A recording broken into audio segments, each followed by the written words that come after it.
আজকের আবার কুমড়ো পাতা নিয়ে চলে এসেছি।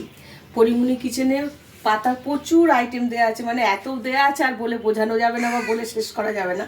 আজকে করব কুমড়ো পাতায় ডিম ভাজা। এই কুমড়ো পাতায় ডিম ভাজার জন্য পাতা নিয়ে নিয়েছি কয়েকটা, আমি কেটে নেব। আর দুটো ডিম নিয়েছি, ডিমটা আমি সুতো দিয়ে কেটে নেব। দুটো ডিম নিয়েছি, এইভাবে কেটে নিলাম সুতো দিয়ে সমান করে। এই ডিম দুটো ভালো করে মেখে আমি পাতার মধ্যে মুড়ে কড়াইতে দিয়ে ভাজবো। এই যে দুটো ডিম সুতো দিয়ে কেটে নিলাম। তার জন্য নিয়েছি কাঁচা লঙ্কা, হলুদ, নুন আর পোস্ত, সর্ষে আর সাদা তিল বেটে নিয়েছি। এখন আমি কড়াইতে তেল দেবো, দিয়ে কড়াইতে তেলটা গরম হতে থাক, আমি এই সমস্ত উপকরণগুলো দিয়ে ডিমটা মাখাবো।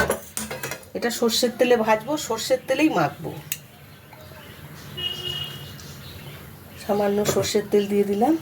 এখন এই যে ডিমটার মধ্যে আমি দেব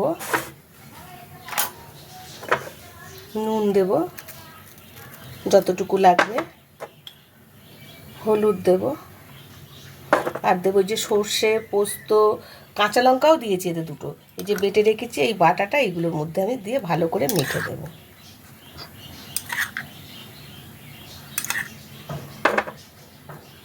ভালো করে মেখে নেবো। এটা ভালো করে মাখা হয়ে গেছে। এখন এর মধ্যে ভালো করে সর্ষের তেল দিয়ে দেবো। এটা সর্ষের তেল ছাড়া কিন্তু একদম ভালো লাগবে না। সর্ষের তেল দিয়ে আমি ভালো করে মেখে নিলাম, নিয়ে এবার পাতার মধ্যে মুড়ে কড়াইতে ছেড়ে দেবো। খুব ভালো লাগে খেতে, খুব টেস্টি খাবার এটা। কিন্তু সাধারণ উপকরণ দিয়ে সাধারণভাবে করা, কিন্তু খেতে খুব ভালো হয়। পাতায় যারা খায় পাতার স্বাদটা তারাই বোঝে, পাতায় কত রকমের আইটেম হয়।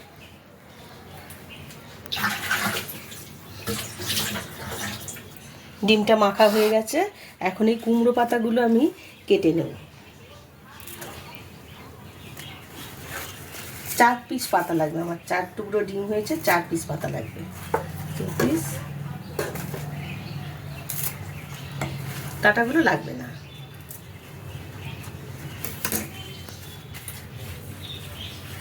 এক একটা পাতার মধ্যে আমি এই ডিমটা দিয়ে দিলাম, দিয়ে ভালো করে একটা কাঁচা লঙ্কাও দিয়ে দিলাম। কাঁচা লঙ্কাটা কিন্তু ফাটিয়ে নিতে হবে, নাহলে ফেটে যাবে।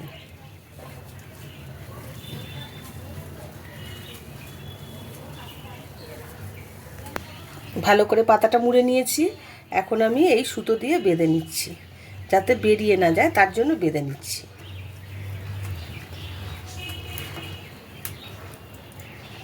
এটা এখন আমি এই গ্যাসের মধ্যে তেল বসিয়েছি চাটুতে, এর মধ্যে দিয়ে দিলাম।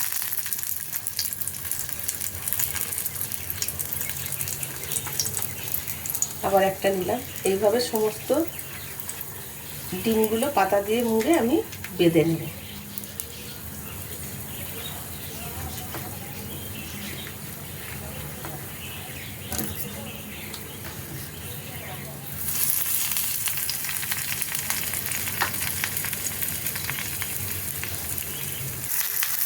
সবগুলো রেডি হয়ে গেছে, আমি কড়াইতে দিয়ে দিয়েছি।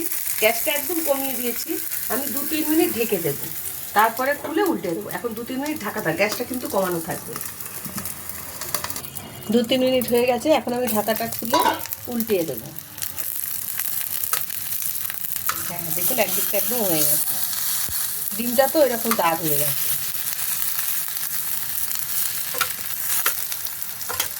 আমি আবার একটু ঢাকা দিয়ে দেবো 2 মিনিট। পিঠটা হয়ে গেছে। অল্প তেল দিয়েছি আমি কড়াইতে, কিন্তু বেশি তেল দিইনি। আবার 2 মিনিট ঢাকা থাক। 2 মিনিট হয়ে গেছে, এখন এটা খুলে দেখি। এখন নিশ্চয়ই হয়ে গেছে। এখন তো শুধু পাতাটা, হ্যাঁ একদম দাগ পড়ে গেছে। আমি এখন তুলে নেব।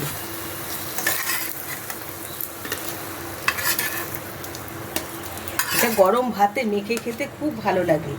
কলা পাতায় কিন্তু পাতুরি হয়, যেটা কলা পাতাটা আমরা ফেলে দিই, কিন্তু এই পাতুরিটার পাতাটা কিন্তু ফেলে না। এটা ভাতে পাতা সমেত মেখে খেতে হয়। সুতোটা খুলে ফেলে পাতা সমেত ভাতে মেখে খাবো, গরম ভাতে খুব ভালো লাগবে। আমি একটা খুলে দেখাবো, দেখুন কি সুন্দর দেখতে হয়েছে, খুব ভালো লাগছে দেখতে। একদম দারুণ দেখতে হয়েছে। এই দেখো, গরম, খুব গরম। এটা উল্টো দিকটা, এটা সোজা দিকটা। এই দেখো।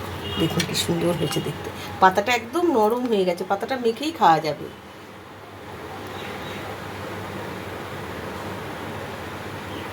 রেডি হয়ে গেছে কুমড়ো পাতায় ডিম, কুমড়ো পাতা দিয়ে ডিম পাতুরি। মানে কলা পাতায় তো খেয়েছি, এই কুমড়ো পাতাতে এইভাবে খেয়ে দেখবেন, সত্যিই খুব ভালো লাগে।